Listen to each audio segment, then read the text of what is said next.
요즘 병원비도 오르고 전기세며 통신비며 나가는 돈이 한두 푼이 아니죠? 그런데 혹시 아세요? 우리가 이미 낸 돈 중에 신청만 하면 돌려받을 수 있는 돈이 꽤 많다는 거요. 특히 60대 이상 부모님 세대는 자동이체만 걸어놓고 신경 안 쓰는 경우가 많고 지원금이나 환급제도 자체를 모르는 경우도 많습니다. 그래서 오늘은 신청만 하면 돌려받을 수 있는 숨은 환급금 7가지 진짜 실제 사례랑 함께 하나씩 알려드릴게요. 첫 번째는 국민연금 관합 환급. 저희 아버지도 정년 퇴직하신 뒤 몇 달 동안 연금이 계속 빠져나가고 있었어요. 그냥 자동이체된 줄만 알았지 납부는 이미 끝났던 거죠. 국민연금공단에 문의했더니 가혼합 환급 신청으로 45만 원 넘게 돌려받으셨어요. 또 어떤 분은 65세 넘었는데 자영업 폐업 처리가 안 돼서 몇 개월 더 냈고 사업 종료 신고 누락으로 관합된 케이스도 있었습니다. 이런 경우도 모두 환급 대상입니다. 국민연금공단 홈페이지에서 전자민원 메뉴 들어가면 보험료 가혼합 환급 신청이 있고요. 1355로 전화하셔도 바로 안내받을 수 있어요. 공인인증서 없어도 휴대폰 인증만으로 신청 가능하니까 꼭 확인해 보세요. 두 번째는 건강보험 중복 납부 환급. 어머니가 작은 식당에 일하시다가 직장 보험으로 전환되었는데 그 후에도 지역가입자 보험료가 계속 빠져나가고 있었어요. 국민건강보험공단 홈페이지에서 조회해보니까 2개월치 보험료가 중복 납부됐고 23만 원 정도를 환급 받으셨어요. 퇴직 후 피부양자 등록을 안 해서 지역보험이 자동으로 부과된 경우도 흔하고요. 이런 건 혼자 확인하지 않으면 절대 몰라요. 국민건강보험공단 홈페이지에 들어가면 개인 환급금 조회 및 신청 메뉴가 있어요. 로그인하면 바로 조회되고 신청까지 한 번에 됩니다.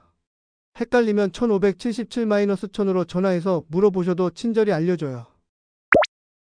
세 번째는 근로자녀 장려금. 65세 어머니가 마트에서 일하셨는데 작년에 근로장려금으로 110만 원 받으셨어요. 지인이 알려줘서 알았고 홈택스에서 신청하니 문자로 지급 안내가 왔죠. 또 다른 분은 아파트 경비직으로 2년째 근무 중이신데 작년에 근로장려금 120만 원, 자녀장려금 70만 원까지 받으셨다고 하더라고요. 자녀가 있는 경우 자녀장려금도 함께 받을 수 있으니 조건만 맞는다면 꼭 챙기셔야 합니다. 매년 5월에 홈택스나 손택스 앱으로 신청할 수 있고요. 9월에 지급돼요. 근로장려금 신청 메뉴에서 소득, 가족관계 입력하고 제출하면 됩니다. 생각보다 절차 간단해요. 꼭 알아보세요. 네 번째는 통신비 관합 환급. 부모님 휴대폰 계좌를 확인하다 보면 이미 해지한 인터넷 요금이나 바꾼 요금제가 이전처럼 빠져나가는 경우가 진짜 많아요. 한 분은 인터넷과 IPTV 해지 후에도 2개월치 요금이 자동 이체되고 있었고요. 또 다른 분은 요금제만 바꿨는데도 이전 요금 기준으로 계속 납부되고 있었습니다. 예전에 KT 쓰시다가 LG로 옮기셨는데 KT 요금이 2달 더 나갔던 분도 계셨고요. 스마트 초이스라는 사이트에서 확인하면 사이트 접속해서 미환급금 조회 들어가고 본인 인증만 하면 확인되고요. 각 통신사별로 고객센터 번호로 전화해도 직접 환급 절차 알려줍니다. 이런 관합된 요금이 남아있는지 바로 알 수 있어요. 꼭 한번 확인해 보세요. 다섯 번째는 금융 환급금이에요. 20년 전에 만들고 잊은 통장, 자동 예약 안 된 보험, 만기된 적금, 카드 포인트 이런 것들 생각보다 많습니다. 저도 숨은 보험금 찾기 사이트에서 예전에 가입한 생명보험 하나 찾았는데 계약금이 18만 원 넘게 남아있더라고요. 또 어떤 분은 휴면계좌 조회하다가 카드 포인트만 7천 원 넘게 찾아냈고요. 작은 돈이지만 쌓이면 제법 됩니다. 내 계좌 한눈에라는 사이트에서는 안 쓰는 통장, 예적금, 카드 포인트까지 통합 조회가 되고요. 숨은 보험금 찾기 사이트에서는 4명의로 된 보험 계약을 자동으로 보여줘요. 휴대폰 인증만으로도 확인 가능하니까 꼭 한번 해보세요. 여섯 번째는 지방세 환급금이에요. 차를 팔았는데 자동차세가 계속 빠져나가고 있었거나 재산세 감면 대상인데 누락됐던 경우도 모두 환급 대상이에요. 위택스에서 주민등록번호로 조회만 해도 미환급 세금이 있는지 바로 확인할 수 있어요. 저는 작년에 12만 원 정도 돌려받았어요. 위택스에 접속해서 지방세 환급금 조회 들어가면 되고요. 혹시 로그인 어렵거나 복잡하면 동주민센터에 방문하셔도 됩니다. 마지막 7번째는 전기도시가스 요금 관합이에요. 이사하고도 요금 정산이 안 돼서 한 달 더 빠져나간 경우 요금이 조정됐는데 기존 요금으로 청구된 경우도 있어요. 저는 자취방을 정리하고 나왔는데 새 세입자 입주 전까지 제 명의로 요금이 계속 나갔더라고요.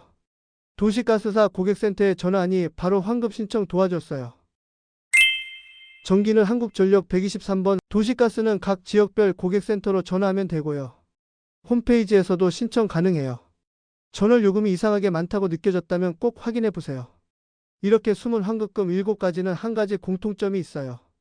그냥 가만히 있으면 아무도 안 알려준다는 거예요. 그리고 5년이 지나면 소멸되는 경우도 많습니다. 내가 받을 수 있는 돈인데 몰라서 못 받는 건 너무 아깝잖아요.